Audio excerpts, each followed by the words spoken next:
seperti yang dijanjikan, kita tengok macam mana nak cari life purpose masing-masing. Okey, yang pertama, teknik pertama saya dah cerita pada video yang lepas. Teknik kedua adalah kita tengok apa yang kita minat nak buat, ataupun yang tu yang kita bersemangat, kan? Maksudnya kita ada semangat nak buat. Dan tambah lagi, kita tengok apa kita boleh buat. Jadi kalau bersemangat je tapi kita tak boleh buat, susah lah juga, kan? Ataupun kita boleh belajar lah. Contohnya kalau orang tu dia macam bersemangat nak buat apps, dan dia boleh belajar programming buat apps, kan?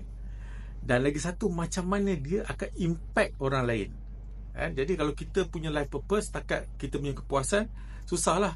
Jadi kita punya life purpose, bila kita bersemangat, kita ada cara nak buat, dan benda yang kita buat tu boleh bantu orang. Macam tadi saya cakap tadi, macam contoh dia buat apps ni boleh bantu orang hafal Quran contoh, ataupun bantu pelajar-pelajar yang susah nak ingat sejarah ni belajar sejarah. Jadi benda-benda tu boleh jadi kita punya life purpose, dan dia boleh bantu orang jugalah.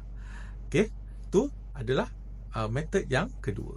Okey, jadi untuk exercise kita cuba tulis apa yang anda bersemangat untuk buat, apa yang anda boleh buat, dengan apa yang anda boleh buat yang boleh bantu orang. So dalam kita listkan 3 ni, daripada 3 ni cuba tengok ada tak yang bertindan. Kalau bertindan 3-3, alhamdulillah, yang tu boleh jadi anda punya life purpose.